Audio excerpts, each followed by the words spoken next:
सभी साथियों को मेरा नमस्कार।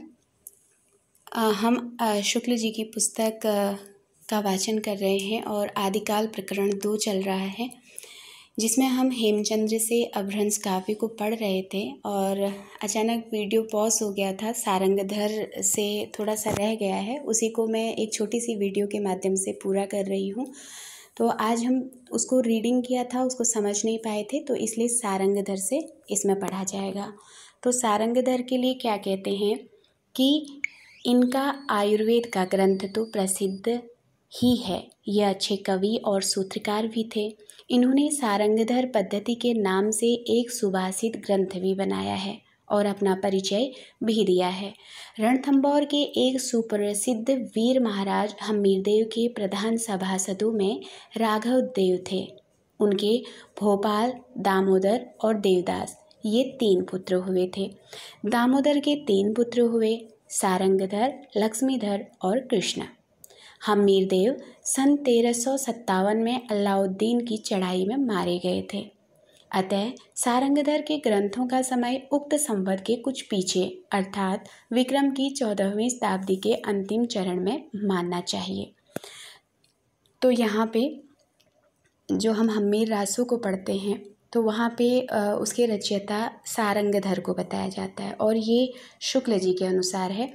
शुक्ल जी का कहना है कि जो इन्होंने प्राकृत पेंगलम में दोहे आए हैं, उन्हीं दोहों में आप जब नगेंद्र की पुस्तक पढ़ेंगे तो 8 दोहों का जिक्र है। तो वहाँ पे 8 दोहे मिलते हैं।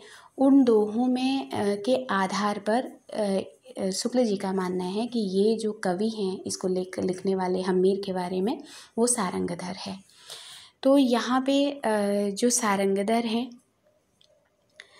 प्रश्न बन सकता है कि जो आयुर्वेद का ग्रंथ ये किसका प्रसिद्ध है। महत्वपूर्ण लाइन यही है कि अपभ्रंश काव्य में किस कवि का आयुर्वेद का ग्रंथ प्रसिद्ध रहा है, तो सारंगधर का। दूसरी बात, अच्छे कवि और सूत्रकार के रूप में किसको जाना जाता है अपभ्रंश काव्य के अंतर्गत, तो वो भी सारंगधर होंगे। ये प्रश्न महत्वपूर्ण है क्योंकि सूत्रकार का जिक्र आ रहा है, तो इसलिए ध्यान दीजिएगा कि अच्छे कवि और सूत्रकार के रूप में भी सारंगधर को जाना जाता है। और एक इनका सुभाषित संग्रह मिलता है, और किस नाम से मिलता है, सारंगधर पद्धति के नाम से। तो इसमें नाम इनका है, तो इसमें ज़्यादा दिक्कत नहीं करेगा। हाँ, ये पूछा जा सकता है कि इनके सुभाषित संग्रह का नाम क्या है। तो जो सुभाषित संग्रह का नाम है उसका नाम है सारंगधर पद्धति। इस नाम से इन्होंने एक सुभाषित संग्रह बनाया है। तो इस चीज़ को सारंगधर पद्धति तो नहीं पूछी जाएगी कि किसकी रचना है। हाँ, ये जरूर पूछा जाएगा कि सारंगधर ने एक सुभाषित संग्रह बनाया था, उसका नाम क्या है, तो उसका नाम है सारंगधर पद्धति।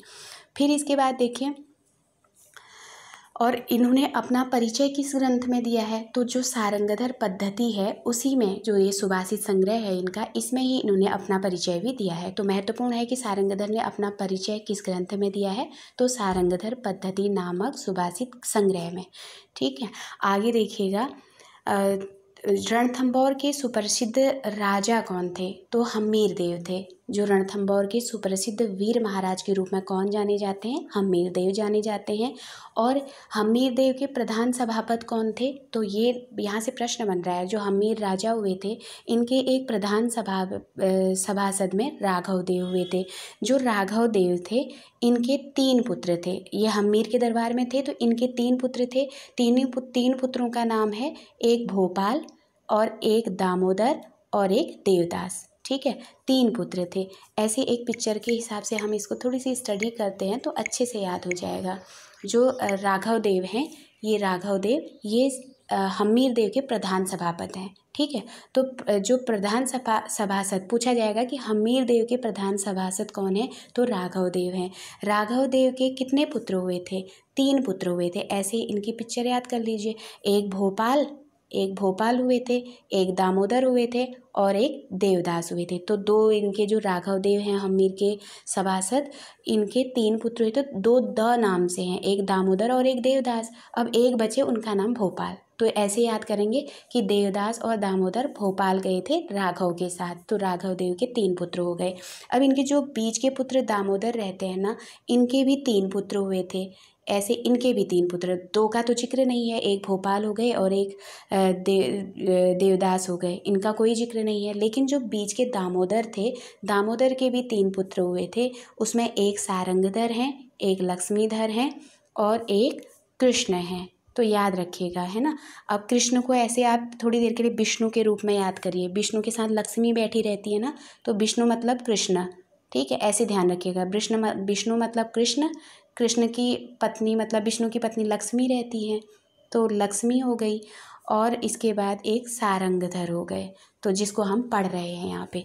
तो ये जो सारंगधर है ना, ये जो राघव देव हैं, इनके मतलब पुत्र के पुत्र यानी कि पौत्र हैं, ऐसे आप ध्यान रखिए।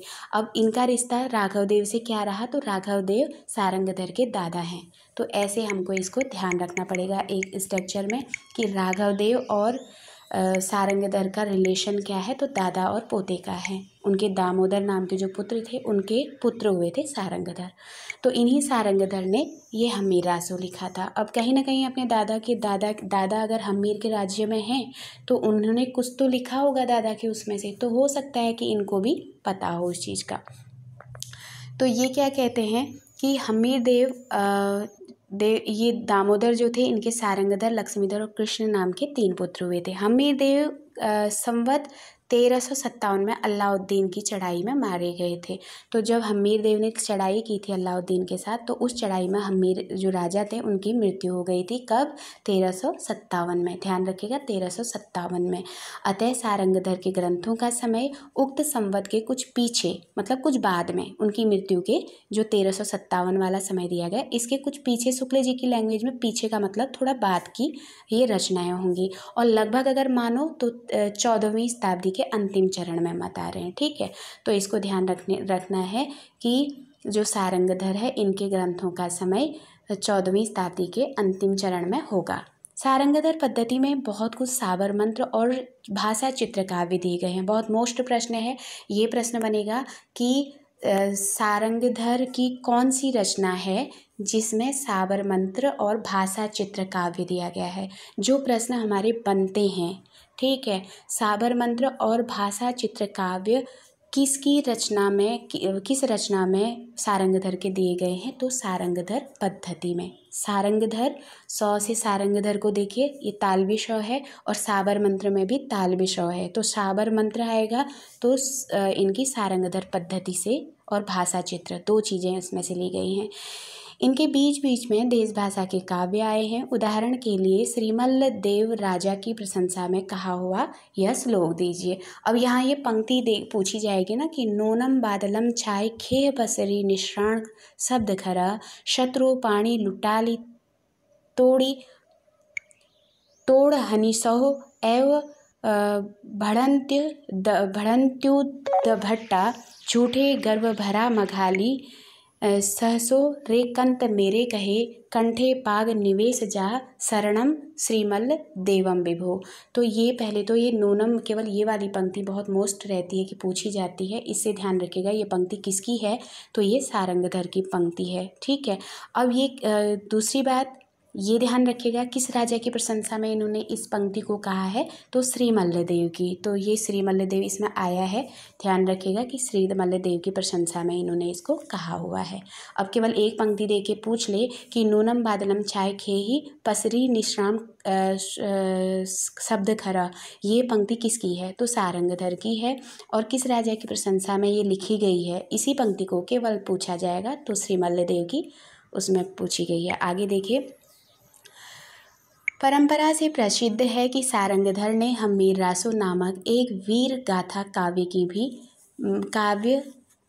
की भी भाषा में रचना की थी। यह काव्य आजकल नहीं मिलता। उसके अनुकरण पर बहुत पीछे का लिखा हुआ एक ग्रंथ हम्मीर रासो नाम का मिलता है। प्राकृत पिंगल सूत्र उलटते पलटते मुझे हम्मीर की चढ़ाई, वीरता आदि के कई पद्य छंदों के उदाहरण मिले। मुझे पूरा निश्चय है कि ये पद्य असली हम्मीर रासो के ही हैं। अतः ऐसे कुछ पद्य आगे दिए जाते हैं। तो अब ये जो यहाँ पंक्तियाँ दी गई हैं ना, शुक्ल जी ने साफ साफ स्वीकार कर रखा है। देखिए वो कह रहे हैं कि आजकल ये इस लाइन को आप देखिएगा कि परंपरा से प्रसिद्ध है कि सारंगधर ने हम्मीर रासो नामक एक वीर गाथा काव्य लिखा है। यानी कि ये मान रहे हैं कि हम्मीर रासो को लिखने वाले कौन है, सारंगधर हैं। अब इन्होंने क्या लिखा है, आगे जो लिखा है कि यह काव्य आजकल नहीं मिलता। यानी कि हम्मीर रासो का जो ग्रंथ है, जो सारंगधर की रचना है हम्मीर रासो, वो है ही नहीं, कह रहे हैं ना, आजकल नहीं मिलता, वो मिलता ही नहीं है। अब आगे कह रहे हैं कि उसके अनुकरण पर बहुत पीछे का लिखा हुआ एक हम्मीर रासो ग्रंथ मिलता है। अब ये हम्मीर रासो के अनुकरण पर जो मतलब सारंगधर का लिखा हुआ हम्मीर रासो है, उसी ग्रंथ के अनुकरण पर बहुत पीछे का मतलब बाद का लिखा हुआ एक हम्मीर रासो मिलता है। और जिस हम्मीर रासो की ये बात कर रहे हैं, ये सारंगधर का नहीं है। ठीक है, अब बात कर रहे हैं कि प्राकृत पिंगल सूत्र उलटते पलटते मुझे हम्मीर की चढ़ाइयों। अब इनको हम्मीर रासो जो है वो सारंगधर की रचना है, इसका पता कहाँ से चला है, तो प्राकृत पिंगल से, शुक्ल जी को। ठीक है, तो कह रहे हैं कि प्राकृत पिंगल सूत्र उलटते पलटते मुझे मतलब शुक्ल जी को हम्मीर की चढ़ाई, मतलब हम्मीर ने जो चढ़ाइयाँ की थी और जो वीरता दिखाई थी, उसके कई पद्य छंदों के उदाहरण मिले हैं। यानी कि उनको बहुत सारे पद्य मिले हैं। कहाँ पर मिले उनको पद्य, तो प्राकृत पिंगल सूत्र में मिले हैं ना, उसी को पलटते उलटते कह रहे हैं। मुझे पूरा निश्चय हो गया कि ये पद्य असली हम्मीर रासो के हैं। अब एक नकली हम्मीर रासो भी आया है, इसका मतलब हम्मीर रासो भी दो तरह के ग्रंथ हैं, एक बहुत बात का है और एक असली वाला जो है वो किस में मिला, कह रहे हैं प्राकृत पैंगलम में, जो कुछ मेरे को छंद मिले हैं उसके आधार पर, और ये असली हैं कह रहे हैं। अतः ऐसे कुछ पद्य आगे दिए जाते हैं। ऐसे कुछ पद्य का तात्पर्य है जो प्राकृत पैंगलम में पद्य दिए गए हैं, उनको प्रमाणिक मान रहे हैं, तो उनके पद्य को दे रहे हैं। तो ध्यान रखिएगा, ये पंक्तियां अगर पूछी जाएंगी, ये हम्मीर रासो की पंक्तियां हैं, लेकिन ये हमें अगर ऐसे पूछा जाए कि हम्मीर रासो के ये पद्य कहाँ दिए गए हैं, तो प्राकृत पिंगल सूत्र में मिले हैं। तो पहला क्या है, देखिए अर्थ के साथ ही दिया है, इसलिए समझाने में ज़्यादा इसमें दिक्कत नहीं आएगी। मैं ऊपर की पंक्ति भी पढ़ते हैं और नीचे इसका अर्थ भी देखते हैं। देखिए, ढोला मारी ढिल्ली मह मुच्छी मेच शरीर, तो ढिल्ली मतलब यहाँ दिल्ली से है। क्या कह रहे हैं कि दिल्ली में ढोल बजाया गया है ना। और मुच्छी मेच शरीर, मुच्छी मेच शरीर, मुच्छी मतलब मूर्छित हुआ, मेच मतलब मलेच्छों का, शरीर मतलब शरीर, तो मलेच्छों के शरीर क्या हुए, मूर्छित हुए। जब दिल्ली में मतलब ढोल बजने लगा, जो मलेच्छ हैं उनके क्या हुआ, कह रहे हैं कि शरीर मूर्छित हो गए। फिर कहते हैं आगे, सुर जज्जला मंतिवर। अब यहाँ पे हम्मीर के मंत्री का भी पता चल रहा है ना। अगर ऐसे प्रश्न पूछ लिया कि हम्मीर का मंत्री कौन था, तो यहाँ देखिए इसी पंक्ति में हमको हम्मीर के मंत्री का भी पता चल रहा है कि सुर जज्जला मंत्रीवर, हम्मीर का जो मंत्री है जज्जल, चली वीर हम्मीर। तो क्या कह रहे हैं कि आगे मंत्रीवर जज्जल को करके वीर हम्मीर चल रहे हैं। सुर जज्जला मंत्रीवर चली वीर हम्मीर, अपने मंत्री जज्जल को आगे करके वीर हम्मीर क्या है, चल रहे हैं। फिर है फिर क्या है, चली वीर हम्मीर पाव भर मेड़ी कंपई। अब यहाँ मेड़ई से मतलब है पृथ्वी से। चली वीर हम्मीर, जब वीर हम्मीर राजा हम्मीर चल रहे हैं, तो उनके चलने से उनके जो चरणों का भार है, जब चरण उनकी पृथ्वी पर पड़ रहे हैं, तो मेड़ई कंपई, तो जो पृथ्वी है वो क्या हो रही है, काँप रही है। आगे कहते हैं, दिगमगढ़ अंधार धूली सुररह अच्छा इही। तो उनकी फिर कह रहे हैं कि दिशाओं के मार्ग, दिगमगढ़ दिशाओं का जो रास्ता है, मार्ग है, और आण खसुण, ये दिगमगढ़ अंधार धूलि सुररह अच्छा ही, मतलब दिशाओं का मार्ग और आकाश में अंधेरा हो गया है। और सुररह अच्छा ही मतलब जो सूर्य हैं, धूल जो है जिससे चलने से जो धूल उठी है, उसने सूर्य के रथ को क्या किया है, आच्छादित कर दिया। दिगमगढ़ अंधार आण खुरसाणुक उल्लाह, मतलब और औल में खुरसानी ले आए, और दरमरी दमसी विपक्ष मतलब विपक्ष मारू दिल्ली मार ढोला। और इन्होंने क्या किया, विपक्षों को दलमल कर दबाया और दिल्ली में ढोल बजने लगा। मतलब जो शत्रु हैं उनको इन्होंने दलमल करके मारा और दिल्ली में क्या करने लगे, ढोल बजाने लगे। फिर क्या है दूसरी पंक्ति, पिंधौ दृढ़ सन्नाह बाह ऊपरी पत्थर दई, दृढ़ सन्नाह पहने। एक कोई किसी तरह का चीज़ रहती होगी जिसको पहने हुए हैं, सन्नाह पहने हुए, दृढ़ दृढ़ सन्नाह पहने, बाहनों के ऊपर परखें डाली हैं। बाह ऊपर परखर डाली, जो इनके जो भी वाहन हैं, चाहे वो हाथी हैं चाहे घोड़े हैं, उनके ऊपर क्या कर रखा है, पत्थरें डाली हैं। बंधु समधि रण धसयु साही हम्मीर बड़ौलई, और अपने बंधु बांधवों को, जो उनके सगे संबंधी हैं, बंधु बांधव हैं, उनसे विदा लेकर के धसा जो वीर हम्मीर हैं वो रण में चले गए हैं, वचन लेकर रण में चले गए हैं। अड्डऊ रह पह भमऊ खग रिपु सी सही जल्लऊ। अब क्या हो रहा है, तारों को नपत में फिराओ, तलवार शत्रुओं के सिर पर जड़ो, और पत्थर पत्थर ठेली बेली पब्बऊ पब्बऊ अपल फालऊ। ठीक है, पत्थर पत्थर ठेली पेली पब्बऊ अब फालऊ। तो क्या कह रहे हैं कि तारों को नपर में फिराऊं, तलवार शत्रुओं के सिर पर जड़ूं, पाखर से पाखर ठेल पेल कर पर्वतों को हिला डालूं। फिर क्या कह रहे हैं कि हम्मीर कज्ज जज्जल भड़ई कोहाड़ल मई मई जलऊ, सुल्तान शीस करवाल दई तज्जी कलेवर दिव चलऊ। सुल्तान के सिर पर खड्ग देकर शरीर छोड़कर मैं स्वर्ग को जाऊं।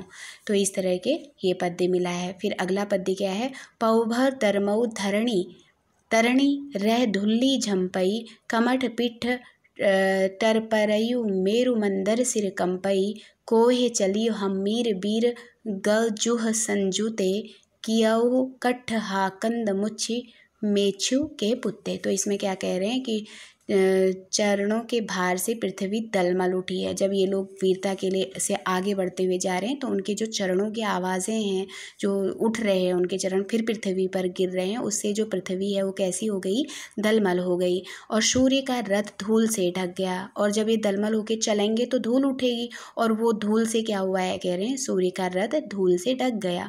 कमठ की पीठ तड़पड़ा उठी, और जब इतनी वीरता के साथ आएंगे, जो ऊँट वगैरह हैं उनकी पीठ, क्या कमठ मतलब ऊँट, ऊँट की पीठें क्या उठी हैं, जो कमठ हैं, कमठ की पीठ तड़पड़ा उठी है।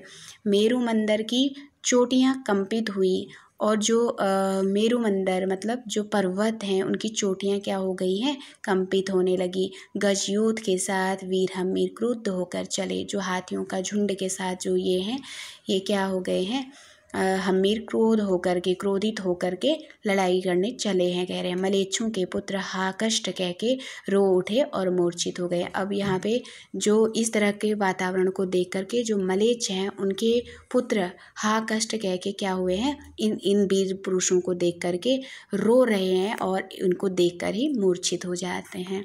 तो इस तरह से ये इन्होंने जिसको ये अपभ्रंश की अंतिम रचना मानते हैं शुक्ल जी, सारंगधर के हम्मीर रासों को, यहीं पर अपभ्रंश की समाप्ति समझनी चाहिए कहते हैं। तो ये हो गया।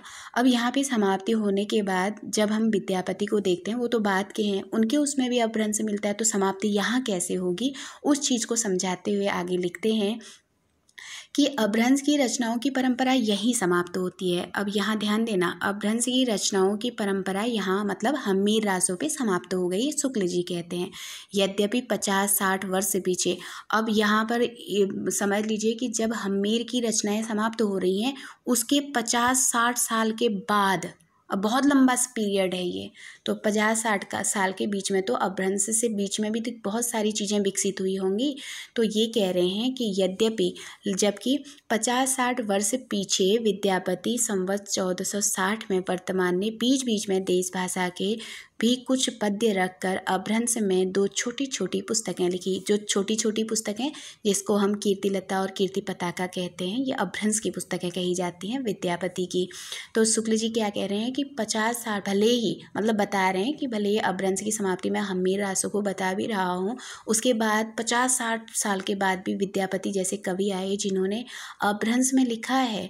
क्या लिखा है इन्होंने, कीर्तिलता और कीर्ति पताका लिखा है ना, तो उस पर कह रहे हैं कि पर उस समय तक अपभ्रंश का स्थान देश भाषा ने ले चुका था। भले ही विद्यापति अपभ्रंश में लिखे हैं, लेकिन विद्यापति के समय यानी कि 50-60 वर्ष तक जो अपभ्रंश थी इसका स्थान ये समाप्त, ये रूढ़ हो चुकी, तो देश भाषा ने ले लिया, यानी कि दूसरी भाषा वहाँ पे आ रही है, देश भाषा स्थान ले ली है। तो ये क्या कह रहे हैं कि प्रसिद्ध भाषा तत्वविद सर जॉर्ज ग्रियर्सन जब विद्यापति के पदों का संग्रह कर रहे थे उस समय उन्हें पता लगा था कि कीर्तिलता और कीर्ति पताका नाम की प्रशस्ति संबंधी 2 पुस्तकें भी उनकी लिखी हैं। अब याद रखिएगा, ये पूछा जाएगा ना कि ये बहुत मोस्ट प्रश्न है कि विद्यापति के पदों का संग्रह किसने किया, तो किसने किया है? सर जॉर्ज ग्रियर्सन ने। मोस्ट है, ध्यान नहीं जाएगा ग्रियर्सन की तरह से, क्योंकि विद्यापति के पदों के संग्रह की बात हो रही है तो ग्रियर्सन जल्दी से दिमाग में नहीं आएंगे। उस समय और ही दिमाग में आएंगे, जैसे राहुल सांकृत्यायन हो या कोई और हो तो एकदम से वो लोग दिमाग में आएंगे, इसलिए ग्रियर्सन को ध्यान में रखिएगा। उसके बाद कहते हैं कि उस समय उन्हें पता लगा कि कीर्तिलता और अब कोई संग्रह कर रहा है तो खोजबीन करता है ना चीज़ों की कि इसने इस पे क्या किया है, उनको विद्यापति पे संग्रह करना था तो वो खोजबीन कर रहे थे। तो उस खोजबीन में इनकी पता लगा इनको कि विद्यापति के कीर्तिलता और कीर्तिपता नाम की, और ये दोनों पुस्तकें प्रशस्ति हैं, ये भी ध्यान रखना है, इनकी प्रशस्ति हैं। कैसी पुस्तकें हैं? तो प्रशस्ति परक हैं ये। इसमें वीरता का वर्णन है ना, राजाओं का वर्णन है, कीर्ति सिंह और शिव सिंह, तो इन दोनों राजाओं का, इसलिए प्रशस्ति संबंधी पुस्तकें हैं। तो ये किसको पता लगा? ग्रियर्सन को पता लगा। और फिर क्या कहते हैं, पर उस समय इनमें से किसी का पता न चला। विद्यापति को ग्रियर्सन को तो ये पता लग गया था कि कीर्तिलता और कीर्तिपता जब संग्रह कर रहे थे कि इनकी रचनाएं हैं, लेकिन पर उस समय इनमें से किसी का पता न चला से तात्पर्य है कि जब ग्रियर्सन संग्रहित कर रहे हैं तो इनको इन दोनों पुस्तकों का पता नहीं चला कि वो कहाँ हैं। बस उनको जानकारी हो गई थी कि इनकी लिखी 2 अपभ्रंश की पुस्तकें कीर्तिलता और कीर्तिपताका भी हैं। इसके बाद क्या हुआ था कि थोड़े दिन हुए महामहोपाध्याय पंडित हरप्रसाद शास्त्री नेपाल गए थे। तो विद्यापति की पुस्तक इनको प्राप्त होती है, हरप्रसाद शास्त्री को, ठीक है। तो थोड़े दिन हुए, अब उसके बाद थोड़ा समय बीता तो जो हरप्रसाद शास्त्री हैं ये कहाँ गए थे? नेपाल गए थे। तो नेपाल का जो राजकीय पुस्तकालय है वहाँ कीर्तिलता की एक प्रति मिली जिसकी नकल उन्होंने ले ली। तो ये मूल प्रति तो नहीं उठा के लाए, लेकिन उसकी नकल ये लेके आए थे। कौन? हरप्रसाद शास्त्री। तो ध्यान रखिएगा ये कीर्तिलता की बात हो रही है। और कीर्तिलता अगर पूछा जाएगा कि विद्यापति की कीर्तिलता कहाँ से प्राप्त हुई है तो नेपाल के राजकीय पुस्तकालय से। किसको मिली थी? हरप्रसाद शास्त्री को हुई थी। लेकिन सबसे पहले इनकी रचनाएं कीर्तिलता और कीर्तिपताका है, इसका पता किसको चला? तो ग्रियर्सन को चला। तो सारी बातें दिमाग में बिठानी है और आगे बढ़ना है। फिर इसमें जो कीर्तिपताका है वो प्रकाशित नहीं हो पाई थी, वो बाद में दिल्ली से बाद में प्रकाशित की गई थी। फिर क्या कहते हैं कि इस पुस्तक में तिरहुत के राजा कीर्ति सिंह, तो इनकी 2 रचनाएं हैं ना, एक कीर्तिलता है, एक कीर्तिलता है और एक इनकी कीर्ति पताका है, ठीक है। तो आप ऐसे ध्यान रखना कि पताका हमेशा शिव के मंदिर में चढ़ती है ना, तो पताका मतलब झंडा किस में होगा? शिव के मंदिर में।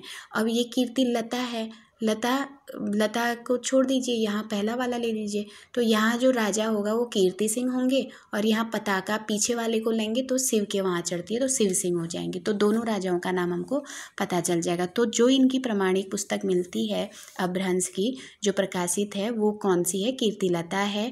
और उसमें तिरहुत के राजा कीर्ति सिंह की वीरता, उदारता और गुणग्राहकता का वर्णन है। अब यहाँ प्रश्न पूछा जा सकता है कि विद्यापति के किस रचना में कीर्ति सिंह की वीरता, उदारता, गुणग्राहकता का वर्णन है? तो ये हो जाएगी कीर्तिलता। वर्णन बीच बीच में कुछ देश भाषा के पद्य रखते हुए अपभ्रंश भाषा के दोहा, चौपाई, छप्पई, छंद, गाथा आदि छंदों से किया गया है। तो इन्होंने क्या किया है, जो विद्यापति हैं इन्होंने कीर्ति सिंह की वीरता, उदारता और गुणग्राहिकता ये तीनों चीज़ों का वर्णन कुछ देश भाषा पद्य रखते हुए अपभ्रंश भाषा के दोहा, चौपाई, छप्पई, छंद, गाथा आदि छंदों से किया है। इस अपभ्रंश की विशेषता यह है कि यह पूर्वी अपभ्रंश है, ठीक है। तो जैसे अपभ्रंश के बारे में पूछा जाए ना कि विद्यापति की अपभ्रंश की विशेषता क्या है, तो इनकी विशेषता पूर्वी अपभ्रंश होना ही है। तो ये ध्यान रखना है, ये इनकी विशेषता है पूर्वी अपभ्रंश होना। इनकी इनमें क्रियाओं आदि के बहुत से रूप पूर्वी हैं। नमूने के लिए उदाहरण लीजिए। देखिए ये पंक्ति पूछी जा सकती है कि ये किसकी है, तो हमको ये पंक्ति ध्यान में रखनी है। रज लुद्ध असलान बुद्धि विक्रम बले हारल, पास बैसी बिस्सा वैराय गयने शर्मारल, मारंत राय रणरोल पड्डू मेनी हा सद्द हो, सुर राय नयर नर अर रमणी बाम नयन पफुरी धूं। तो इसमें ये विस्सावही राय गणेशर माला, तो इससे विद्यापति को आप याद रखेंगे और ये विद्यापति की पंक्ति है, कीर्ति लता से हैं। आगे देखेंगे। दूसरी विशेषता विद्यापति के अपभ्रंश की यह है कि प्रायः देश भाषा कुछ अधिक लिए हुए है और उसमें तत्सम संस्कृत शब्दों का वैसा बहिष्कार नहीं। तात्पर्य यह है कि वह प्राकृत की रूढ़ियों से उतनी अधिक मलिन नहीं है उसमें, जैसे इस प्रकार का टकसाली अपभ्रंश है। अब बाद में ये क्या कह रहे हैं, एक विशेषता तो उन्होंने बता दी कि इन्होंने इस तरह से छप्पय छंद इसमें ये किया है। दूसरा ये बता रहे हैं कि अपभ्रंश जो इनके विद्यापति के उसमें अपभ्रंश है ना, ये एक तो ये ध्यान रखना है कि देश भाषा अधिक लिया हुआ है इनके अपभ्रंश ने, तो इनके अपभ्रंश में देश भाषा अधिक लिया हुआ प्रभाव मिलता है और साथ में तत्सम संस्कृतों का जैसे औरों में बहिष्कार मिलता है ना, इनके उसमें नहीं मिलता है। यानी कि तत्सम शब्दावली, तत्सम या संस्कृत शब्दावली का प्रयोग भी इनके उसमें देखने को मिलता है।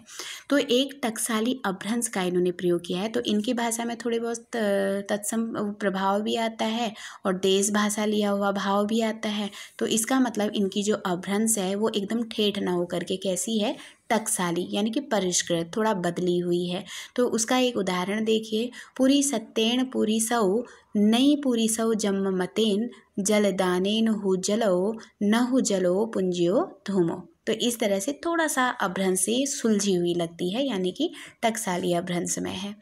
आगे देखिए, वैसे ही इस प्रकार के देश भाषा या बोली भी है। अब इसमें इनकी देश भाषा दिखाई गई है। कतहु तुरक बरकर बार जाए ते बेगार धर, धरी आनई बाभन बरुआ, मत्था चढ़ायो गाय का चुरुआ, हिंदू बोले दुरही निकार, छोटो तुरका भभकी मार। तो ये वाली जो लाइन है ना इनकी, ये पूछी जाती है कि ये किसकी है, कि हिंदू बोले दुरही निकार, छोटो तरुआ तुरका भभकी मार। तो इसको ध्यान रखेंगे, तुर्कों के लिए ये पंक्तियाँ लिखी हैं इसमें, तो ये विद्यापति की हैं, ठीक है, ये पूछी जाती हैं। आगे देखिएगा, अपभ्रंश की कविताओं के जो नए पुराने नमूने अब दिए जा चुके हैं, उनसे इस बात का ठीक अनुमान हो सकता है कि काव्य भाषा प्राकृत की रूढ़ियों से कितनी बंधी हुई चलती रही। यानी कि जो काव्य भाषा थी, अपभ्रंश में जो कविताएं लिखी जा रही हैं वो पूर्ण रूप से अपभ्रंश न होकर के कैसी थी, प्राकृत की रूढ़ियों से बंधी हुई चली आ रही थी। अपभ्रंश भी था उसमें, कहीं कहीं पे प्राकृताभास भी मिलता था। बोलचाल तक के तत्सम संस्कृत शब्दों का पूरा बहिष्कार उसमें पाया जाता है। उपकार, नगर, विद्या, वचन ऐसे प्रचलित शब्द भी उआर, नर, विज्जा, वर्ण बनाकर ही रखे जाते हैं। जासु, तासु ऐसे रूप बोलचाल से उड़ जाने पर भी पोथियों में बराबर चलते रहे। विशेषण विशेष्य के बीच विभक्तियों का समानाधिकरण अपभ्रंश काल में कृदंत विशेषणों से बहुत कुछ उठ चुका था। जो कृदंत विशेषण है, विशेषण और विशेष्य, ध्यान रखिएगा, ये वाला महत्वपूर्ण पॉइंट है इसमें कि विशेषण विशेष्य के बीच विभक्तियों का समानाधिकरण जो है वो अपभ्रंश काल में कृदंत विशेषणों से बहुत कुछ उठ चुका था। पर प्राकृत की परंपरा के अनुसार अपभ्रंश की कविताओं में कृदंत विशेषणों में मिलता है। अब यहाँ जैसे अपभ्रंश में तो उड़ गया था ये कृदंत प्रत्यय, लेकिन प्राकृत की जो परंपरा था, जो प्राकृत की परंपरा के अनुसार अपभ्रंश की कविताएं लिखी जा रही थी, जिसमें मतलब प्राकृत को भी लिया जा रहा था, उसको लेते हुए जो अपभ्रंश की कविताएं हो रही थी उसमें कृदंत विशेषण मिलते हैं। जैसे जुब्बण गयु न झुर्री, गए को यौवन को न झुर गए, यौवन को न पछता। जब ऐसे उदाहरणों के साथ हम ऐसे उदाहरण भी पाते हैं जिनमें विभक्तियों का ऐसा समानाधिकरण नहीं है, तब यह निश्चित हो जाता है कि उसका सन्निवेश पुरानी परंपरा का पालन मात्र है। तो ये शुक्ल जी क्या कहते हैं कि कि जो उदाहरण है उन उदाहरणों को जब हम देखते हैं कहते हैं तो हम ये पाते हैं कि जो विभक्ति हैं उसका समानाधिकरण नहीं है और हमें निश्चय हो जाता है, कह रहे हैं कि ये केवल परंपरा पालन मात्र दिखाया गया है। इस परंपरा पालन का निश्चय शब्दों की परीक्षा से अच्छी तरह हो जाता है। जब हम अपभ्रंश के शब्दों में मिठ और मीठी दोनों रूपों का प्रयोग पाते हैं तब उस काल में मीठी शब्द के प्रचलित होने में क्यों संदेह हो सकता है।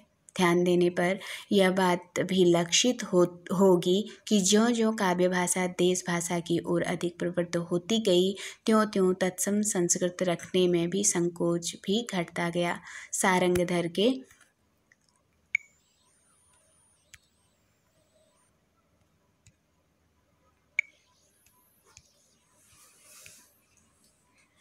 पद्य और कीर्तिलता में इसका परिणाम मिलता है।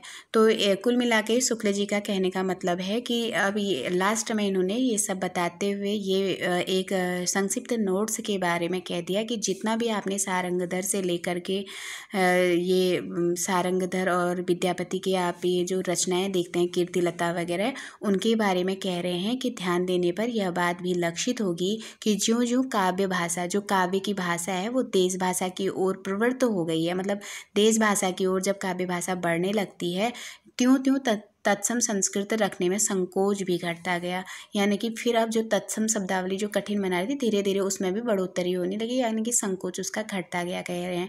सारंगधर के पद्य और कीर्तिलता में इसका प्रमाण मिलता है, यानी कि सारंगधर की जो रचना है हमीर रासो जो है उसमें पद्य वाले को आप देखेंगे और कीर्तिलता को देखेंगे तो उसमें आपको इस तरह तत्सम शब्द रखे हुए चीज़ें उसमें मिलेंगी। तो इस तरह से हमने आज अपभ्रंश का प्रकरण 2 शुक्ल जी का ख़त्म कर लिया है। कल हम आदिकाल प्रकरण 3 को शुरू करेंगे और आप लोगों का बहुत बहुत आभार, धन्यवाद।